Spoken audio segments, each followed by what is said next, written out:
Hi everyone and welcome back. This video is slightly different in that it's got a bit of sadness tinge to it really. The customer I had for this piece asked me to restore this. It was originally his grandmother's, it was her pride and joy. He inherited this quite some time ago, and the significance is that his father used to use it for doing his graphic design and artwork on it as he was growing up. As you can see there's quite a lot of bits of paint and stuff. He booked this in with me probably six weeks ago, something like that. And unfortunately, in that time, very sadly, his father passed away. So this is a very sentimental piece of furniture for him. And I do 100% on everything that I do, but this is extra special and I just want to make sure I do a top-notch job for this customer. So yeah, a bit of sadness, but hopefully at the end you will see a beautiful piece of furniture and the customer, it will bring back some really happy memories for him when it's done. So keep watching and hopefully you'll enjoy the process.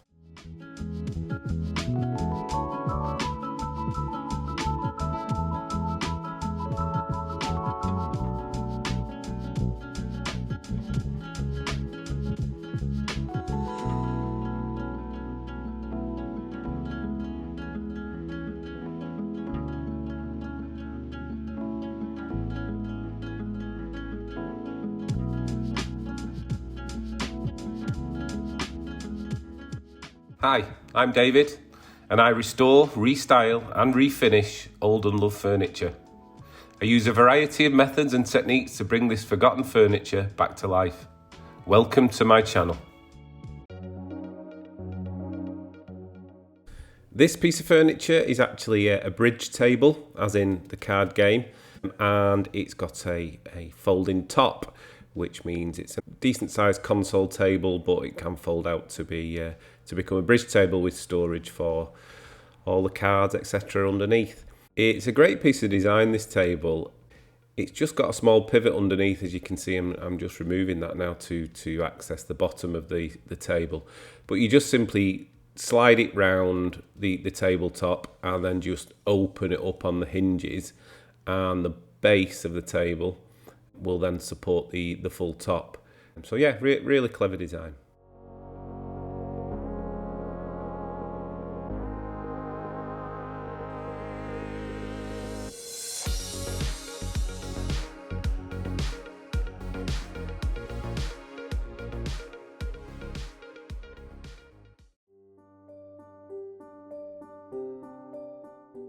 The first thing to do with this piece was to get it all cleaned up, and the worst part was the storage area that lives underneath the tabletop. The customer didn't even know this existed because they purely used it as a console table.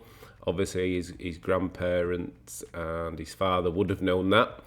So that was in a bit of a bad state. So simply vacuum it up first, use a cleaner and use a nylon bristle brush just to agitate that, then wipe that over, soak it with quite a lot of clean water, and then remove that excess dirty water with a shop vac.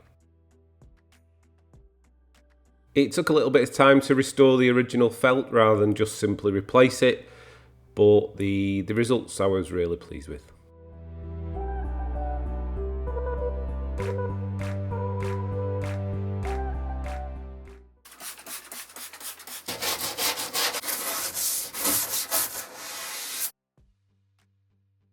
The rest of the piece looked relatively clean to the eye, but I tend to clean all my pieces anyway, and as you'll see in a second, the dirty bucket tells a different story.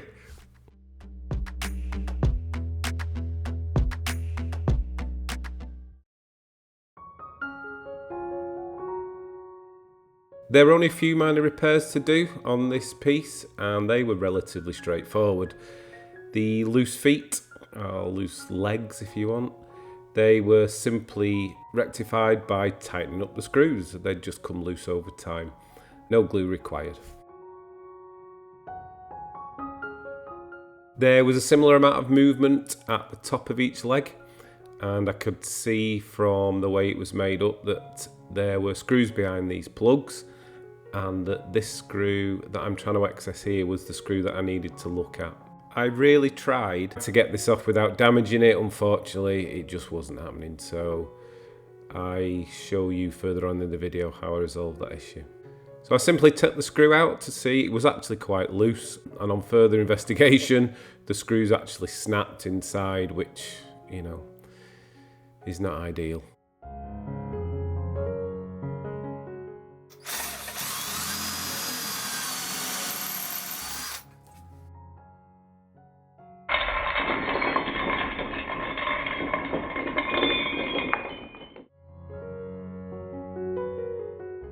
Rather than trying to remove the broken screw, what I did is I drilled a small pilot hole up to the side of where it was broken, and then added a new old screw to sort that problem.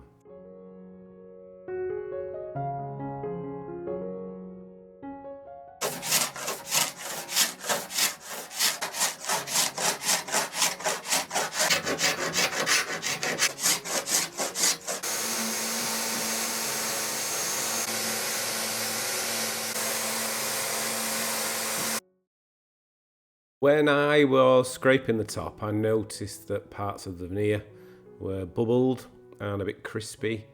So what I'm doing here is I'm just doing a bit of a repair on those. So plenty of glue, wood syringe, and quite a bit of patience.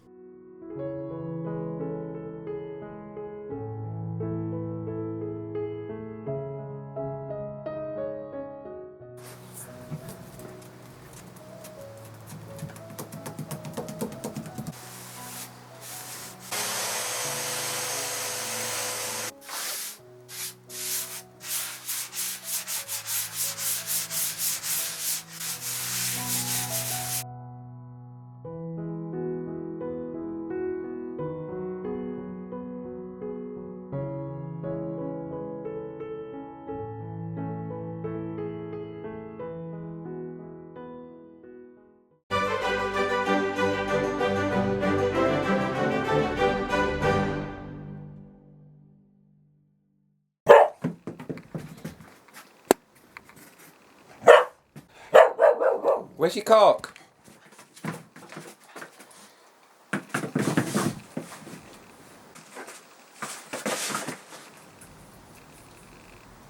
Days, where's your cork? Where's your cork?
I'm not 100% sure why I started using the scraper on these legs.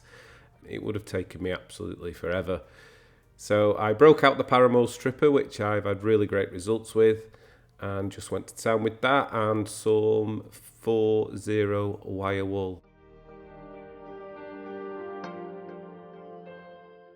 One side removed as much stripper as I could. I just neutralised the stripper on the wood with some degreaser spray and some fresh clean water.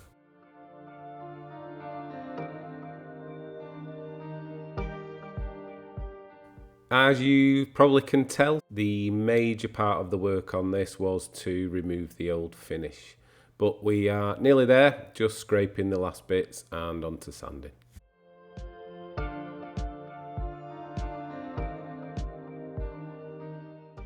Earlier on in the video you saw me removing these plugs. I I tried to do it without damaging it, but unfortunately I wasn't able to. So the solution I came up with is to use the existing plugs, simply cut them down and sand them flush.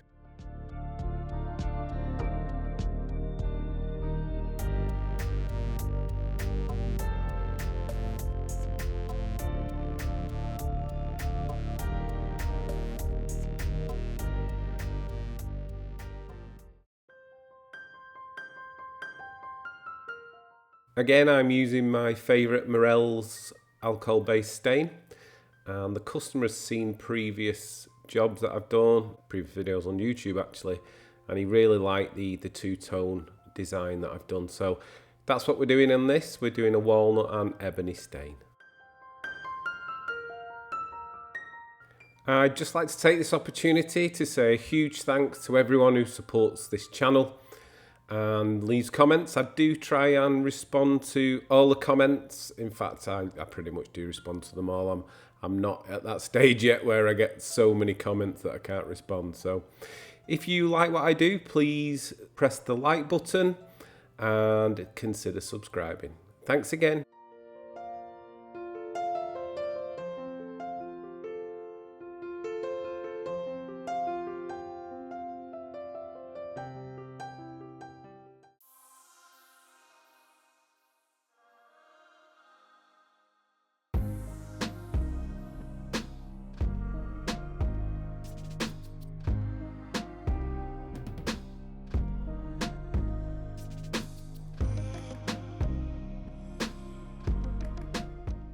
The top coat I'm using is an acrylic poly by Polyvine in the finished satin. I just really like this coating. I know a lot of people would say use lacquer, but I think this gives a really nice finish, and the customer wanted it the way I'd done previous projects. So I'm just applying this with my Wagner sprayer. As always, it just gives a really nice finish.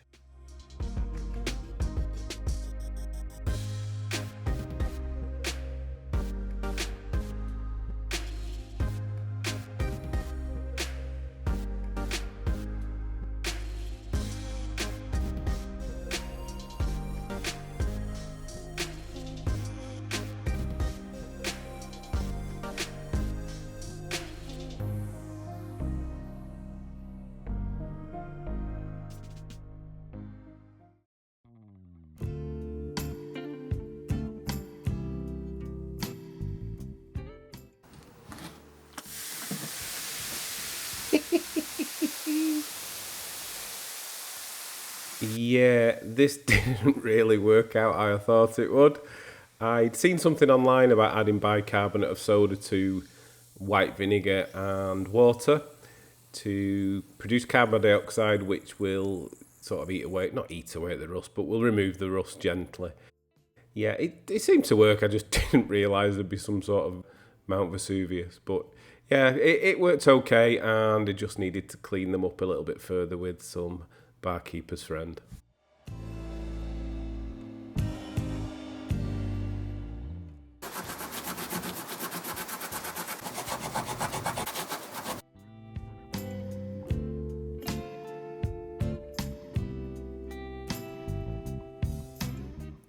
The two corners that I've just pointed out should have had felt on them. One of them had a piece of felt on that was really worn, and the other one was completely worn off. So all I'm doing here is making a quick template and cutting some new felt pads out.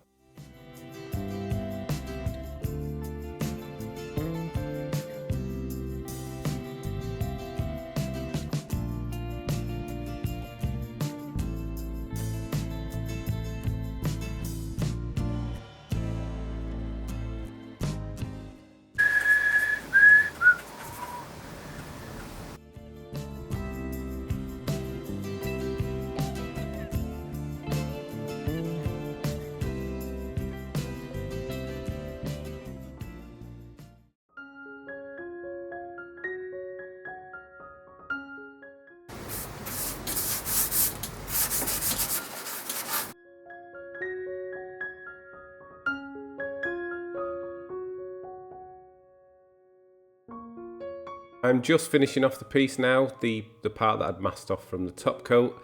needs to get some protection and some feed, so I'm using the Howard's feed and wax for the inside of the unit, fitting back the pivots, and then it's on to fitting the hinges and the top, and it's all done. So I'd just like to thank you all for watching, and hopefully you've enjoyed what you've seen and you think I have earned your subscription. I hope you like the end result, and here's the final reveal.